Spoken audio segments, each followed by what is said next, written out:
Tartlet, a prey to a veritable hallucination, had risen. He had seized a revolver, and this time, before Godfrey and Caerphilatu could hinder him, and not knowing himself what he did, but believing that he saw a tiger standing before him, he had fired. The bullet passed through the door of Will Tree. "Fool!" exclaimed Godfrey, throwing himself on Tartlet, while the Negro seized the weapon. It was too late. The alarm was given, and growlings still more violent resounded without. Formidable talons were heard tearing the bark of the sequoia. Terrible blows shook the door, which was too feeble to resist such an assault. "We must defend ourselves," shouted Godfrey. And with his gun in his hand and his cartridge pouch round his waist, he took his post at one of the windows. To his great surprise, Caerphilatu had done the same. Yes, the black, seizing the second musket, a weapon which he had never before handled, had filled his pockets with cartridges and taken his place at the second window. Then the reports of the guns began to echo from the embrasures. By the flashes, Godfrey on the one side and Caerphilatu on the other beheld the foes they had to deal with. There in the enclosure, roaring with rage, howling at the reports, rolling beneath the bullets which struck many of them, leapt of lions and tigers, and hyenas and panthers, at least a score. To their roarings and growlings which reverberated from afar, there echoed back those of other ferocious beasts running up to join them. Already the now distant roaring could be heard as they approached the environs of Will Tree. It was as though quite a menagerie of wild animals had been suddenly set free on the island. Of lions and tigers, quite a score. Of lions and tigers, quite a score. However, Godfrey and Caerphilatu, without troubling themselves about Tartlet, who could be of no use, were keeping as cool as they could, and refraining from firing unless they were certain of their aim. Wishing to waste not a shot, they waited till a shadow passed in front of them. Then came the flash and the report, and then a growl of grief told them that the animal had been hit. A quarter of an hour elapsed, and then came a respite. Had the wild beasts given up the attack which had cost the lives of so many amongst them? Were they waiting for the day to recommence the attempt under more favorable conditions? Whatever might be the reason, neither Godfrey nor Caerphilatu desired to leave his post. The black had shown himself no less ready with the gun than Godfrey. If that was due only to the instinct of imitation, it must be admitted that it was indeed surprising. About 2 o'clock in the morning, there came a new alarm, more furious than before. The danger was imminent. The position in the interior of Will Tree was becoming untenable. New growlings resounded round the foot of the sequoia. Neither Godfrey nor Caerphilatu, on account of the situation of the windows, which were cut straight through, could see the assailants, nor, in consequence, could they fire with any chance of success. It was now the door which the beasts attacked, and it was only too evident that it would be beaten in by their weight or torn down by their claws. Godfrey and the black had descended to the ground. The door was already shaking beneath the blows from without. They could feel the heated breath making its way in through the cracks in the bark. Godfrey and Caerphilatu attempted to prop back the door with the stakes which kept up the beds, but these proved quite useless. It was obvious that in a little while it would be driven in, for the beasts were mad with rage, particularly as no shots could reach them. Godfrey was powerless. If he and his companions were inside Will Tree when the assailants broke in, their weapons would be useless to protect them. Godfrey had crossed his arms. He saw the boards of the door open little by little. He could do nothing. In a moment of hesitation, he passed his hand across his forehead, as if in despair, but soon recovering his self-possession, he shouted, "Up we go, up, all of us!" And he pointed to the narrow passage which led up to the fork inside Will Tree. Caerphilatu and he, taking their muskets and revolvers, supplied themselves with cartridges. And now he turned to make Tartlet follow them into these heights, where he had never ventured before. Tartlet was no longer there. He had started up while his companions were firing. "Up," repeated Godfrey. It was a last retreat, where they would assuredly be sheltered from the wild beasts. If any tiger or panther attempted to come up into the branches of the sequoia, it would be easy to defend the hole through which he would have to pass. Godfrey and Caerphilnatu had scarcely ascended 30 feet when the roaring was heard in the interior of Will Tree. A few moments more and they would have been surprised. The door had just fallen in. They both hurried along and at last reached the upper end of the hole. A scream of terror welcomed them. It was Tartlet, who imagined he saw a panther or tiger. The unfortunate professor was clasping a branch, frightened almost out of his life lest he should fall. Caerphilnatu went to him and compelled him to lean against an upright bough, to which he firmly secured him with his belt. Then, while Godfrey selected a place whence he could command the opening, Caerphilnatu went to another spot whence he could deliver a cross fire. And they waited. Under these circumstances, it certainly looked as though the besieged were safe from attack. Godfrey endeavored to discover what was passing beneath them, but the night was still too dark. Then he tried to hear, and the growlings, which never ceased, showed that the assailants had no thought of abandoning the place. Suddenly, towards 4 o'clock in the morning, a great light appeared at the foot of the tree. At once it shot out through the door and windows. At the same time, a thick smoke spread forth from the upper opening and lost itself in the higher branches. "What is that now?" exclaimed Godfrey. It was easily explained. The wild beasts, in ravaging the interior of Will Tree, had scattered the remains of the fire. The fire had spread to the things in the room. The flame had caught the bark, which had dried and become combustible. The gigantic sequoia was ablaze below. The position was now more terrible than it had ever been. By the light of the flames, which illuminated the space beneath the grove, they could see the wild beasts leaping round the foot of Will Tree. At the same instant, a fearful explosion occurred. The sequoia, violently wrenched, trembled from its roots to its summit. It was the reserve of gunpowder which had exploded inside Will Tree, and the air, violently expelled from the opening, rushed forth like the gas from a discharging cannon. Godfrey and Caerphilnatu were almost torn from their resting places. Had Tartlet not been lashed to the branch, he would assuredly have been hurled to the ground. The wild beasts, terrified at the explosion and more or less wounded, had taken to flight. But at the same time, the conflagration, fed by the sudden combustion of the powder, had considerably extended. It swiftly grew in dimensions as it crept up the enormous stem. Large tongues of flame lapped the interior, and the highest soon reached the fork, and the dead wood snapped and crackled like shots from a revolver. A huge glare lighted up, not only the group of giant trees, but even the whole of the coast from Flag Point to the southern cape of Dream Bay. Soon the fire had reached the lower branches of the sequoia and threatened to invade the spot where Godfrey and his companions had taken refuge.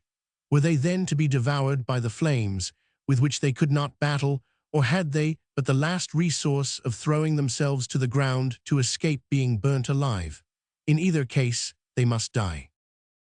Godfrey sought about for some means of escape. He saw none. Already the lower branches were ablaze, and a dense smoke was struggling with the first gleams of dawn, which were rising in the east. At this moment, there was a horrible crash of rending and breaking. The sequoia, burnt to the very roots, cracked violently. It toppled over, it fell. But as it fell, the stem met the stems of the trees which environed it. Their powerful branches were mingled with its own, and so it remained obliquely cradled at an angle of about 45 degrees from the ground. At the moment that the sequoia fell, Godfrey and his companions believed themselves lost. 19th of January, exclaimed a voice, which Godfrey, in spite of his astonishment, immediately recognized. It was Caerphilnatu.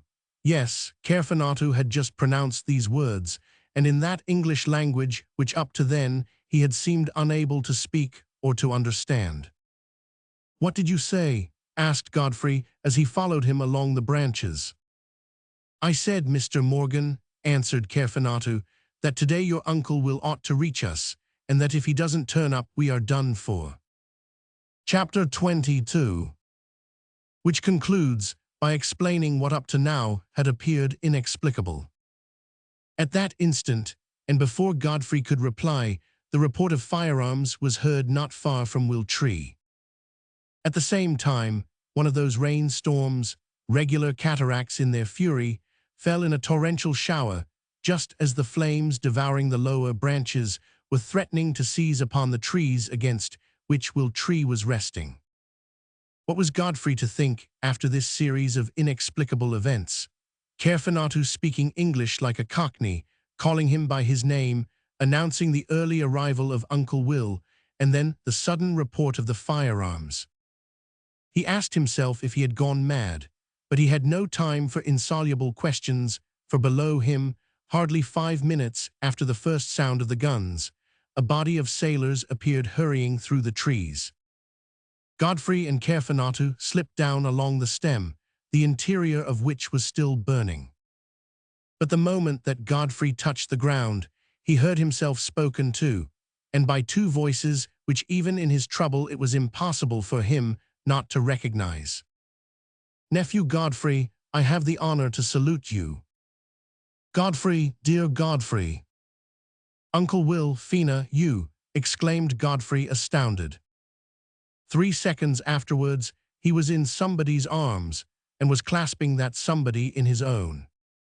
At the same time, 2 sailors, at the order of Captain Turcotte, who was in command, climbed up along the sequoia to set Tartlet free, and with all due respect, pluck him from the branch as if he were a fruit. And then the questions, the answers, the explanations which passed. "Uncle Will, you." "Yes, me." "And how did you discover Fina Island?" "Fina Island," answered William W. Colderup. "You should say Spencer Island. Well, it wasn't very difficult. I bought it 6 months ago." "Spencer Island." "And you gave my name to it, you dear Godfrey," said the young lady. "The new name is a good one, and we will keep to it," answered the uncle. "But for geographers, this is Spencer Island, only 3 days' journey from San Francisco, on which I thought it would be a good plan for you to serve your apprenticeship to the Crusoe business." "Oh, Uncle Will, what is it you say?" exclaimed Godfrey. "Well, if you are in earnest, I can only answer that I deserved it. But then, Uncle Will, the wreck of the dream." "Sham," replied William W. Colderup, who had never seemed in such a good humor before. "The dream was quietly sunk by means of her water ballast, according to the instructions I had given Turcotte. You thought she sank for good, but when the captain saw that you and Tartlet had got safely to land, he brought her up and steamed away. 3 days later, he got back to San Francisco, and he it is who has brought us to Spencer Island on the date we fixed." "Then none of the crew perished in the wreck?" "None, unless it was the unhappy Chinaman who hid himself away on board and could not be found." "But the canoe?" "Sham, the canoe was of my own make." "But the savages?" "Sham, the savages whom luckily you did not shoot." "But Caerphilnatu?" "Sham, Caerphilnatu was my faithful Jup Brass, who played his part of Friday marvelously well, as I see." "Yes," answered Godfrey, "he twice saved my life, once from a bear, once from a tiger." "The bear was sham, the tiger was sham," laughed William W. Colderup. "Both of them were stuffed with straw and landed before you saw them with Jup Brass and his companions." "But he moved his head and his paws." "By means of a spring which Jup Brass had fixed, during the night, a few hours before the meetings which were prepared for you." "What, all of them?" repeated Godfrey, a little ashamed at having been taken in by these artifices. "Yes, things were going too smoothly in your island, and we had to get up a little excitement." "Then," answered Godfrey, who had begun to laugh, "if you wished to make matters unpleasant for us, why did you send us the box which contained everything we wanted?" "A box," answered William W. Colderup. "What box? I never sent you a box, perhaps by chance." And as he said so, he looked towards Fina, who cast down her eyes and turned away her head. "Oh, indeed," A box, but then Fina must have had an accomplice. And Uncle Will turned towards Captain Turcotte, who laughingly answered, "What could I do, Mr. Colderup? I can sometimes resist you, but Miss Fina, it was too difficult. And 4 months ago, when you sent me to look round the island, I landed the box from my boat." "Dearest Fina," said Godfrey, seizing the young lady's hand. "Turcotte, you promised to keep the secret," said Fina with a blush. And Uncle William W. Colderup, shaking his big head, tried in vain to hide that he was touched. But if Godfrey could not restrain his smiles as he listened to the explanations of Uncle Will, Professor Tartlett did not laugh in the least. He was excessively mortified at what he heard. To have been the object of such a mystification, he, a professor of dancing and deportment, and so advancing with much dignity, he observed, "Mr. William Colderup will hardly assert, I imagine, that the enormous crocodile, of which I was nearly the unhappy victim, was made of pasteboard and wound up with a spring." "A crocodile," replied the uncle. "Yes, Mr. Colderup," said Caerphanato, to whom we had better return his proper name of Jup Brass. "Yes, a real live crocodile, which went for Mr. Tartlett, and which I did not have in my collection."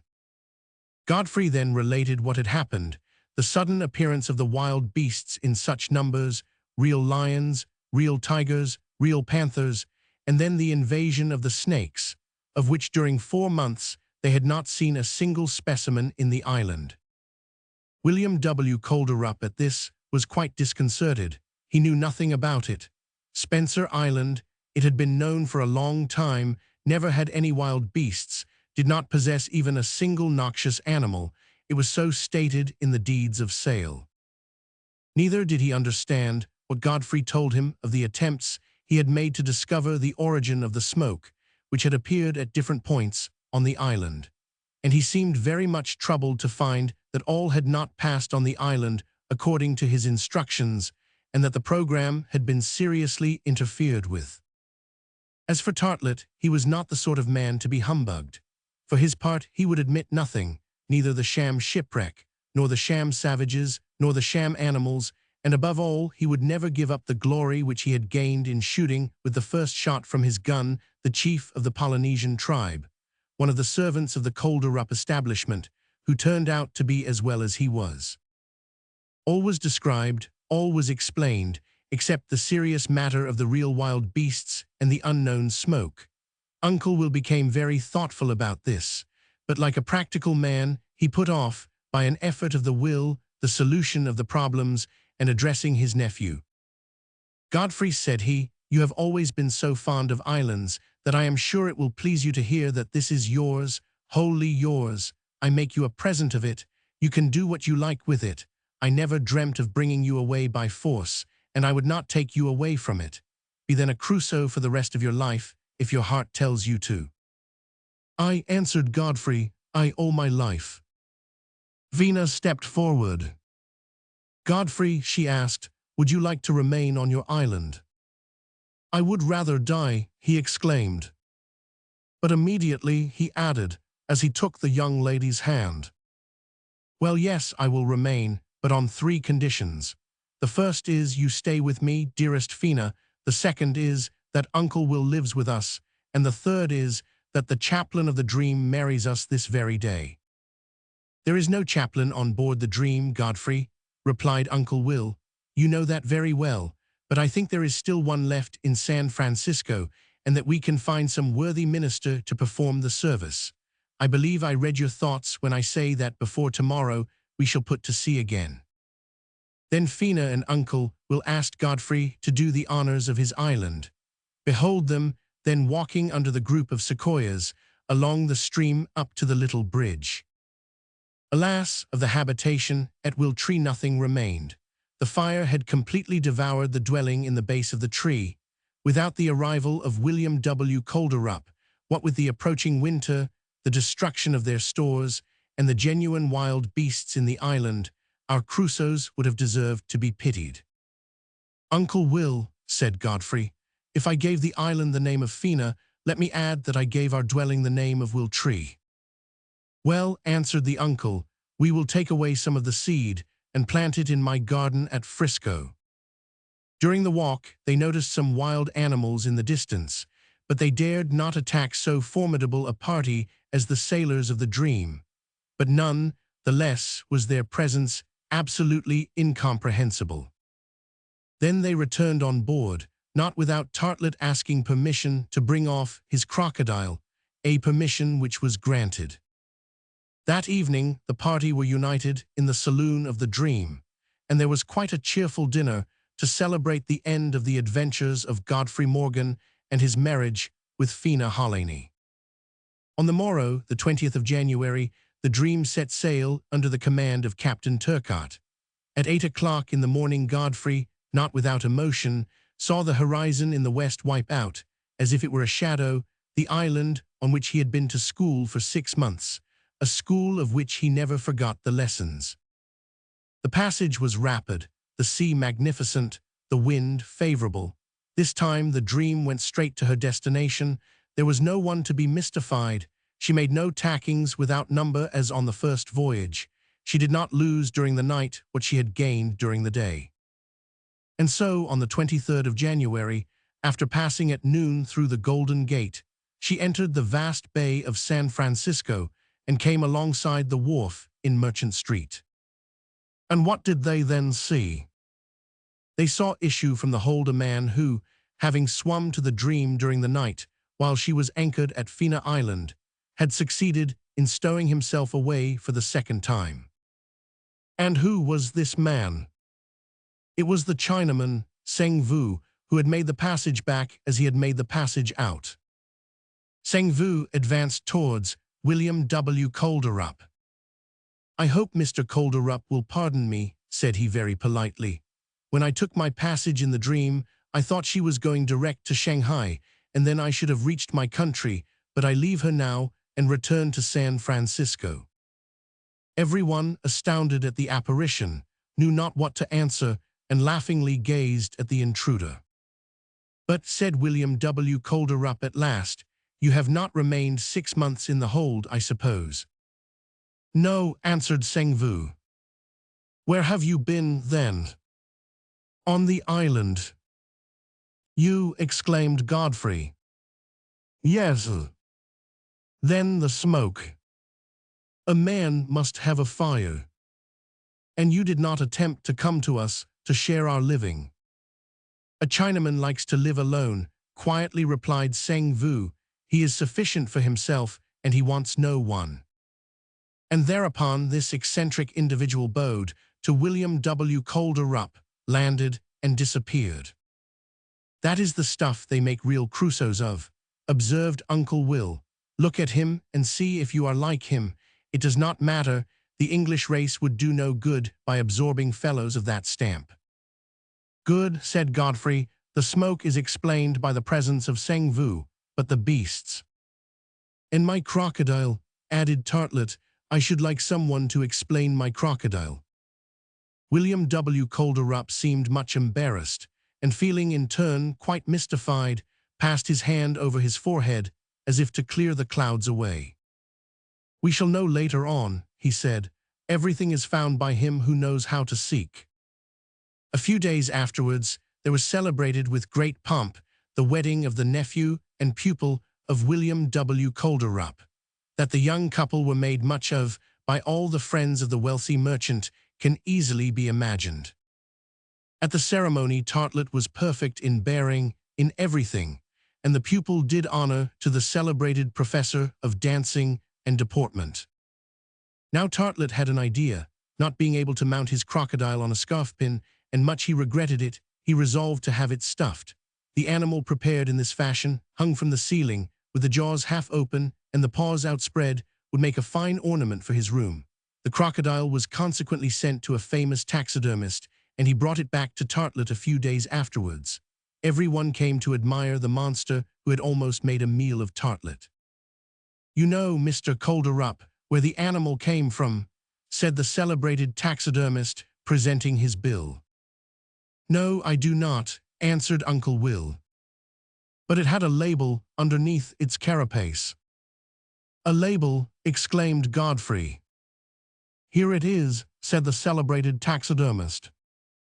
And he held out a piece of leather on which, in indelible ink, were written these words: "From Hagenbeck, Hamburg, to J.R. Taskenar, Stockton, USA." When William W. Colderup had read these words, he burst into a shout of laughter. He understood all. It was his enemy, J.R. Taskenar, his conquered competitor, who, to be revenged, had bought a cargo of wild beasts, reptiles, and other objectionable creatures from a well-known purveyor to the menageries of both hemispheres, and had landed them at night in several voyages to Spencer Island. It had cost him a good deal, no doubt, to do so, but he had succeeded in infesting the property of his rival, as the English did Martinique, if we are to believe the legend, before it was handed over to France. There was thus no more to explain of the remarkable occurrences on Fina Island. "Well done," exclaimed William W. Colderup. "I could not have done better myself." "But with those terrible creatures," said Fina, "Spencer Island." "Fina Island," interrupted Godfrey. "Fina Island," continued the bride with a smile, "is quite uninhabitable." "Bah," answered Uncle Will, "we can wait till the last lion has eaten up the last tiger." "And then, dearest Fina," said Godfrey, "you will not be afraid to pass a season there with me." "With you, my dear husband, I fear nothing from anywhere," answered Fina, "and as you have not had your voyage round the world." "We will have it together," said Godfrey, "and if an unlucky chance should ever make me a real Crusoe, you will ever have near you the most devoted of Crusoesses." The end.